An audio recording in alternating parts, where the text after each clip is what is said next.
Présente dans plusieurs pays d'Afrique de l'Ouest, tels que la Côte d'Ivoire, le Niger ou encore la Sierra Leone, l'ONG Osiwa est assez controversée puisqu'elle fascine les uns et irrite les autres. Bonjour Kémy Seba. Bonjour à vous. Pouvez-vous nous en dire plus sur cette organisation? Alors l'OSIWA, c'est l'acronyme d'Open Society for West Africa, Société ouverte en Afrique de l'Ouest. Une ONG qui ouvertement, ou du moins officiellement, se présente comme étant une structure prônant la démocratie, la lutte contre la corruption, la lutte contre la malgouvernance. A priori des termes qui peuvent être positifs. Lorsqu'on creuse, on se rend compte que c'est un tout petit peu plus complexe que cela.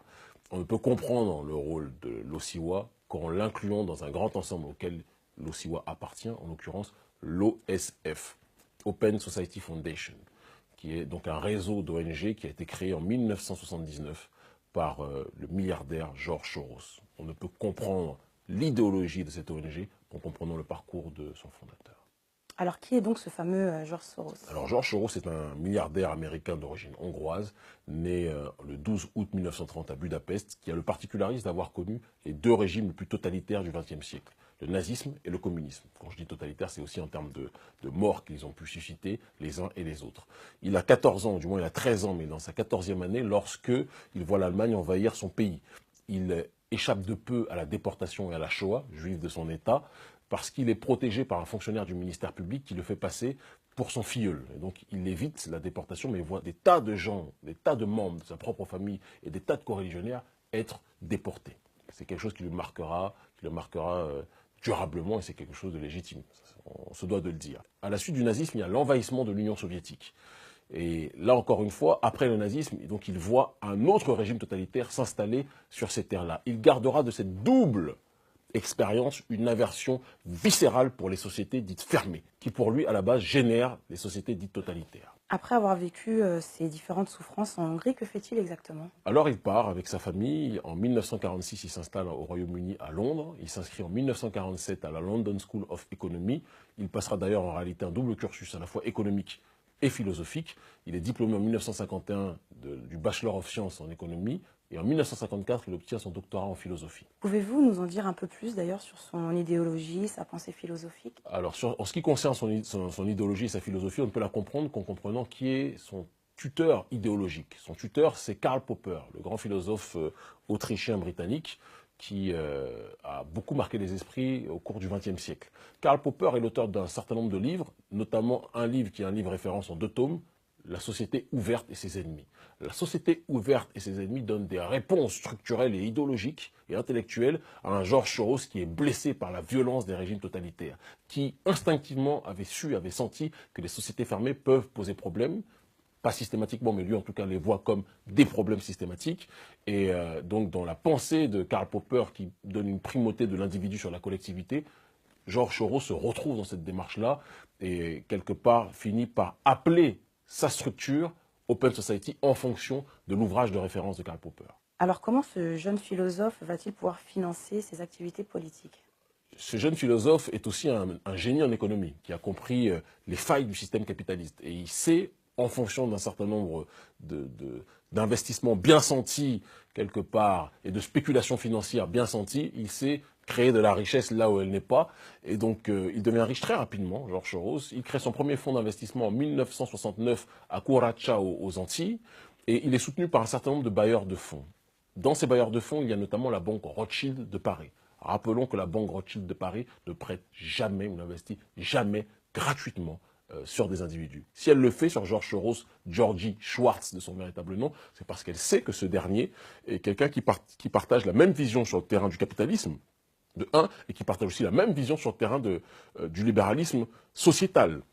George Soros est quelqu'un qui voit le monde comme un village planétaire qui se doit d'être plus que jamais uniformisé. Il voit dans la mondialisation un terrain normal, naturel, qui peut être intéressant, et ça on est tous à le partager. Je pense que la mondialisation, c'est la libre circulation des biens, des individus et des informations qui permet à différents peuples de se rapprocher malgré leur distanciation géographique. Le mondialisme, c'est se servir des mêmes éléments pour, quelque part, tendre vers l'uniformisation des sociétés dans le but d'établir un gouvernement mondial. George Soros est partisan de cette démarche-là, exactement comme les Rothschild, et c'est ce qui fera justement qu'il sera sponsorisé par ces derniers.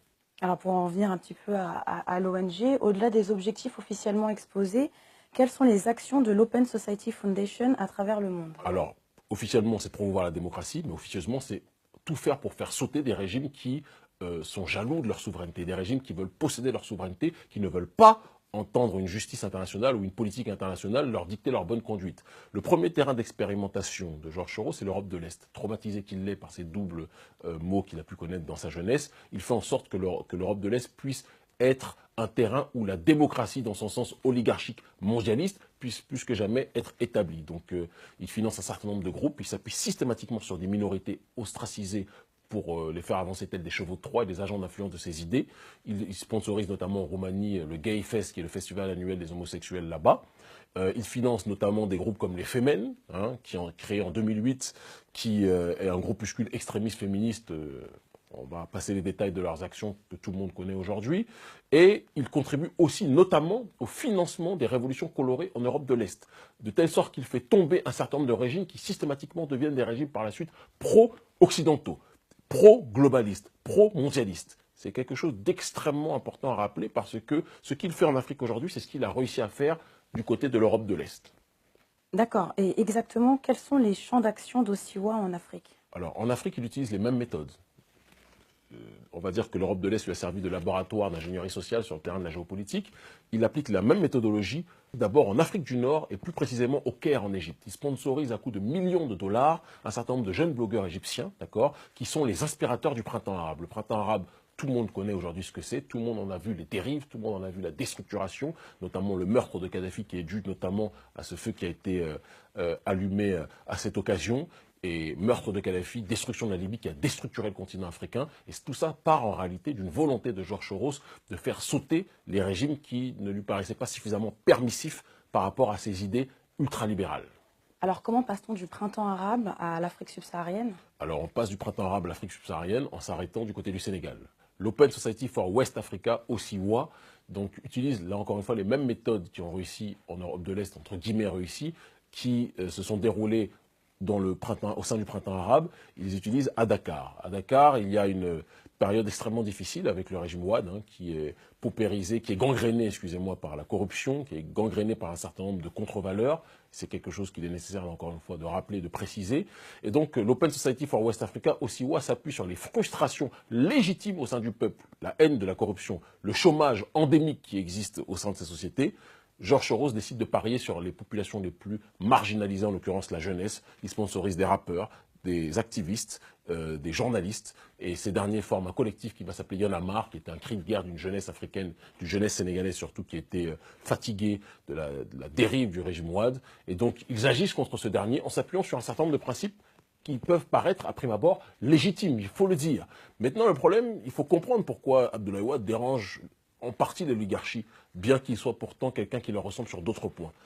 Abdoulaye Wade a une double facette, ultralibérale, avec toutes les contre-valeurs que cela peut entraîner, mais aussi traditionnelle. C'est quelqu'un qui est enraciné dans la dynamique du mouridisme, et dans le mouridisme, il y a certaines choses qui ne peuvent pas passer émanant de l'oligarchie d'Occident. Rappelons toujours ce principe si on va aller au fond des sujets.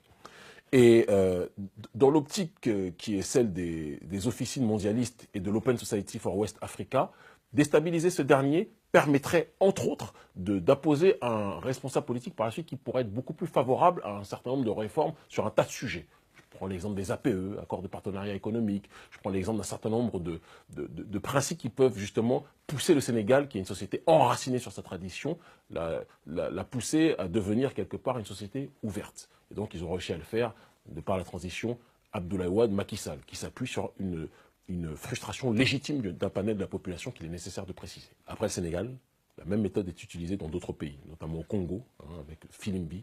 Là encore une fois, pareil, une jeunesse qui est laissée à l'abandon, une jeunesse qui connaît la paupérisation extrême, la plus viscérale, alors que le Congo est le pays, probablement l'un des pays les plus riches de la planète aujourd'hui. Et donc, l'Open Society finance ces derniers, finance ces jeunes qui créent un collectif qui va lutter pour la démocratie, mais la démocratie qu'il présente est une démocratie dans sa vision oligarchique d'Occident. Ce qu'il est nécessaire de préciser dans la perception de l'Open Society for West Africa, de l'Open Society de manière générale, c'est que la démocratie qui est promue n'est jamais une démocratie en harmonie avec les intérêts du peuple. C'est une démocratie marque déposée dans sa version occidentale uniquement. Kadhafi avait une démocratie directe au sein de son régime, à l'intérieur de la Libye. Mais cette démocratie n'était pas une démocratie permissive ou perméable aux desiderata de l'élite mondialiste. Donc c'est une démocratie qu'ils ont fait sauter.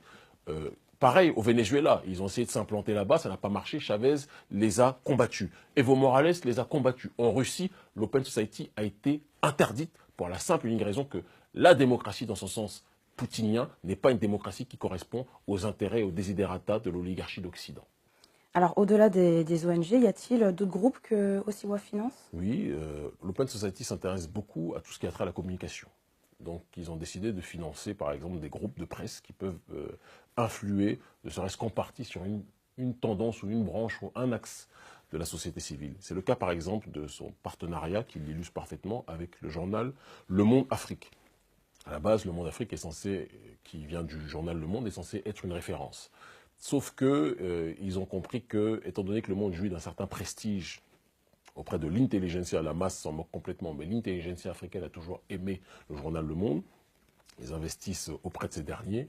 Et donc, le journal Le Monde Afrique devient, là encore une fois, une soupape d'informations visant à pousser les gens à penser sur le terrain de la société ouverte uniquement. La démocratie, telle une marque déposée venant de l'oligarchie d'Occident. Donc il y a une promotion de tous ceux qui sont dans une dynamique de ne pas passer leur temps à parler de souverainisme, mais au contraire à parler de démocratie dans son acception occidentale aujourd'hui, dans son acception globaliste aujourd'hui. Et le Monde Afrique se fait le défenseur, le chantre de cette société ouverte sur le continent africain. Voilà. À côté de cela, il y a aussi un collectif d'activistes qui n'ont pas une très grande audience, mais qui chercheraient peut-être à en avoir, en l'occurrence Africtivistes, qui sont des activistes 2.0, qui sont là aussi censés véhiculer toutes les valeurs étant liées à cette acception globaliste des choses sur le terrain de la démocratie, mais dans sa perception occidentale, sur le terrain de la bonne gouvernance, etc., etc. Et tout ce qui a trait au souverainisme ou à l'enracinement est systématiquement, il faut quand même le rappeler, systématiquement diabolisé par le journal Le Monde Afrique et par les Africtivistes. D'accord. Alors, en définitive, quel serait votre message envers les Africains pour justement se prémunir un petit peu de l'influence de l'Open Society? Mon message est double. Faire en sorte déjà que les élites prennent leurs responsabilités, parce qu'on doit s'adresser aux élites et aussi à la société civile. Les élites, si l'Open Society est capable de corrompre une partie de la jeunesse africaine aujourd'hui, qu'elle soit journaliste, qu'elle soit activiste, chanteur ou autre, etc., c'est parce que les autorités ne font pas leur travail.